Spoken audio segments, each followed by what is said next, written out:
Hello, today I am doing a walkthrough of my favorite side quest in Oblivion, and as the title suggests, it really is kind of the ultimate, most thoughtfully portrayed reference to things like suicide, clinical depression, therapy, all of those things that I'll definitely go more into detail later about because I do feel a little silly for overthinking an Oblivion quest and assigning it with such heavy real-life things people struggle with, but it's not without reason. So the quest revolves around this character right here who's coming down the stairs. He's gonna beckon us soon. Hey, you! Yeah, you! Come over here. Psst, over here. I need to talk to you. It's important. I have a proposition for you. Best not to talk about it here. Meet me at the sewer grate northeast of the Shale Goreth statue. Come after dark. Come alone. Okay, so the official name of this quest is called Final Resting, and this man's name is Hirrus Clutumnus. So he lives in the Crucible district of the Shivering Isles, which, as you can see, is visually not the nicest place. Also because it is within the realm of Sheogorath, the Daedra Prince of Madness, so his neighbors here are not exactly, you know, the best people that you want to be hanging around. Oh, I also want to comment that I believe the schedule in which that he appears on these stairs is set randomly, but you know, if you play the game long enough, you'll eventually encounter him. So we're gonna make our way to the sewer. Ooh, that's a long fall, but we'll be fine. Alright, let's speak with him. I'm glad you came. So, are you interested in earning some loot? Yes. Great! There's a simple task. Yes, a simple task that you must perform. What is the task? This life, it's too painful. Everywhere I look, I see death, dying and decay. When I dream, I see a world without sunshine. I'm constantly on the verge of retching up, or falling asleep, or screaming at someone who doesn't deserve it. I'm just so fed up with it all. Now, I really like this dialogue option. I'm sorry you're having a bad day. Probably one of the worst, most offensive, counterintuitive things you can say to someone who just confessed to something like that. But I'm going to select it so you can see his justified response. A bad day? A bad day? Try a miserable existence! There's no point in talking about it. Action must be taken. You must. I need you to kill me. Why don't you just kill yourself? Have you seen those miserable souls on the Hill of Suicides? Do you think that kind of existence is any better than this? No. You must kill me. How do you want to die? I don't necessarily want to see it coming. And I want to die here in the city so all these people finally believe me. They'll wish they were nicer. You probably want to do it without spectators, though, so you don't get in trouble. Best to make it look like an accident. But remember, I don't want to see it coming. Take me unaware. It should look accidental. How? Well, that's up to you, I suppose. I'm gonna go about my daily life, such as it is, as if nothing has changed. Make your move when you wish, but please do it soon. And about this reward? Oh, that. When you kill me, take the key to my house. Nothing really worth taking, except what's locked up in the jewelry box. You can have that. Okay. I'm going to pretend everything is normal. Make your move as soon as you can, but let me get away first so I don't know it's coming. Stop! Take me unaware! Not like this! Okay, so you can kill him, just like that, but the quest intends for you to do it a certain way that involves waiting just a bit. Stop! Take me unaware! Not like this! So we're gonna go up to the stairs that we originally were and wait. And I want to talk about 2 reasons why he just kind of stands out to me as someone special. The first one is the dialogue. The voice acting is phenomenal. He speaks very coherently. There's no choppy dialogue or anything like that. And especially that snippet about him saying that he's constantly on the verge of retching up, falling asleep, yelling at someone. You know, those are real behavioral symptoms of clinical depression that can further alienate people. And you know, I know he's just an Oblivion NPC, but his little speech, it's something that isn't far off from what you may expect someone struggling with a similar, with similar things in real life would confess to you. And just based on that little interaction alone, you know, he would meet the definition for some of the things in the DSM. Stop! Take me unaware! Not like this! So we're gonna let him go up to those stairs. Anyways, the second reason I wanted to say is that his appearance too, like, I don't know, I just feel for an Oblivion NPC, he looks rather okay. He's not hideous. And I think that may subconsciously generate more empathy towards him because he looks more human. He looks more relatable, I guess. I'm not sure. Anyways, so once he's up there, we're going to want to speak with him. Sometimes I come up here to think. Everything looks so small from up here. Makes me feel better, you know? Like I'm not so small myself. But that feeling only lasts a little while, and I start thinking about how miserable everything is, and then all I want to do is step off the ledge. I can't just jump. Don't want to end up on the hill, but I hope that someday maybe a big gust of wind will come and push me off so I can end it all. Today is your lucky day. Push him. What?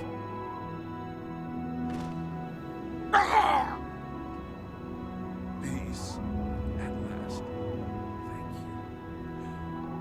Thank you. So I don't know if you could hear because it was quiet and the subtitles didn't pop up, but he says, "Peace at last, thank you." And we have a quest update. Hirrus Clutumnus is dead, just as he wanted. I can now get my reward from his house. The key should now be on his corpse. Someone really ought to put up a railing. That happens all the time. So yeah, we get a little bit of dark humor from the guard. Again, like I was saying with his dialogue, it's just, I don't know. I like how he kind of hesitates, how there's pauses and brief stuttering. Okay, I have Hirrus Clutumnus' house key. I should go claim my reward from his jewelry box. We'll take that gold too. So his house is just a short little walk.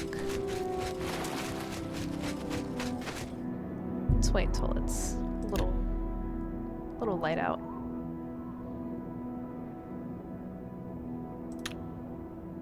Okay. So when we enter his house, there's some disturbing tools and blood, something that I confidently can theorize is self-harm equipment.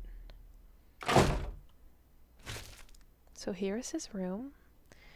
There's a little bit of evidence and insight to his life, to what he was struggling with. We have these knocked over bottles of cheap wine, these crumpled up pieces of paper, possibly to a journal.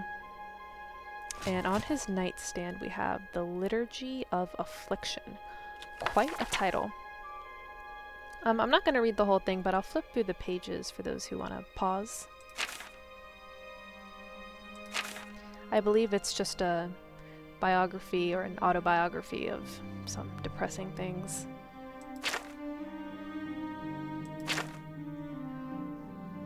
Pain is a simple factor of human existence. It affords us the opportunity to feel, to appreciate the temporary shell that our spirits occupy.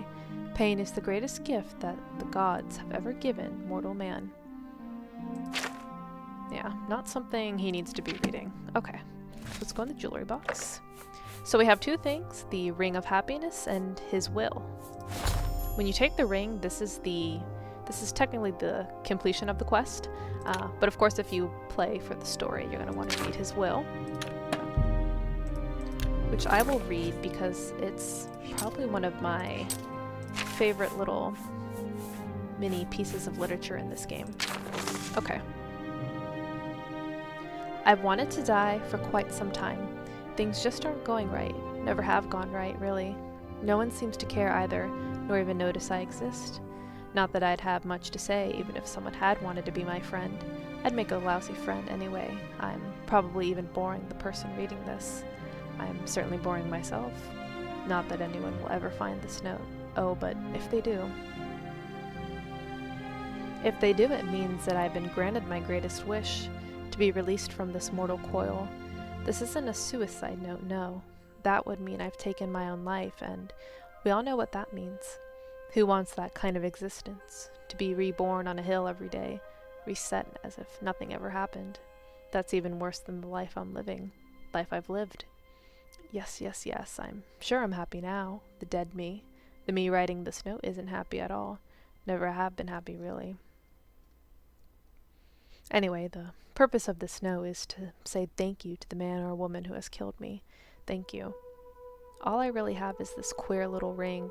A wizard gave it to me once, said I reminded him of his dead son. I guess I resemble his dead son even more now. Anyway, he said it would make me happy, lift the weight of the world off my shoulders or some such thing. Come to think of it, it's the only time anyone has ever given me anything. Personally, I think the thing is worthless, just like me.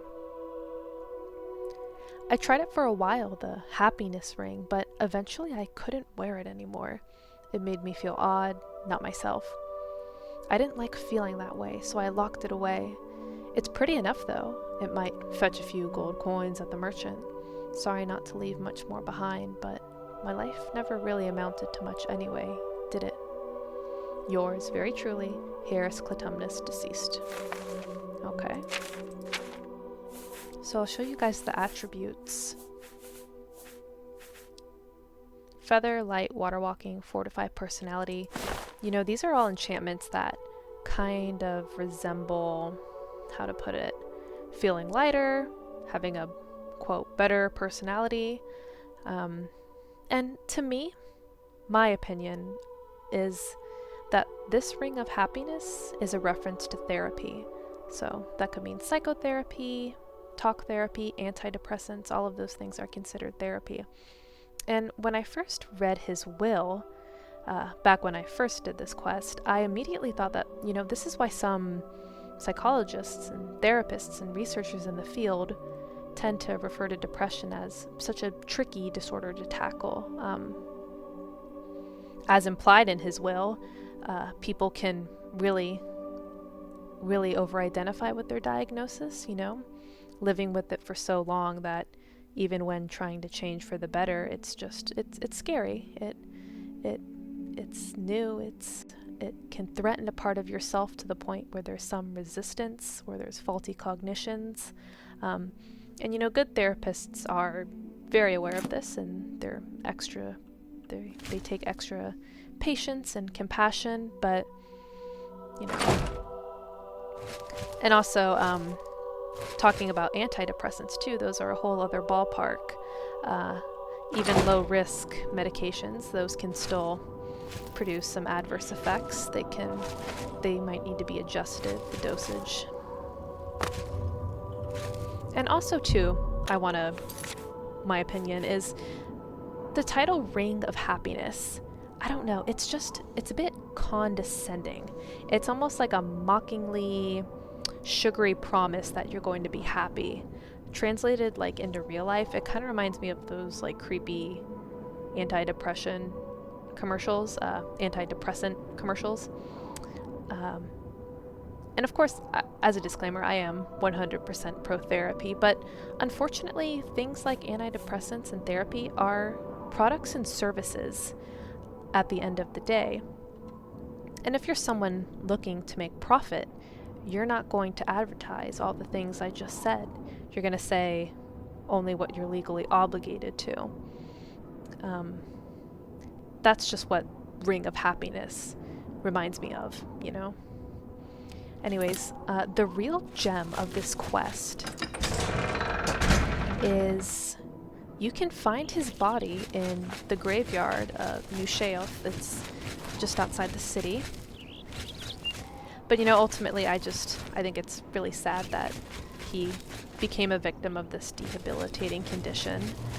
And switching it up to real life, there's so many reasons, you know, why therapy fails. It's external and internal reasons. It can be, you know, predispositions. It can be the therapist. Translated into the game, I mean, maybe if he had just tried the ring for one more day, he would have saw improvement. I don't know. And you never know what the cause, what the root of his ailments were. Maybe it was traumatic experience. Maybe it was nothing in particular.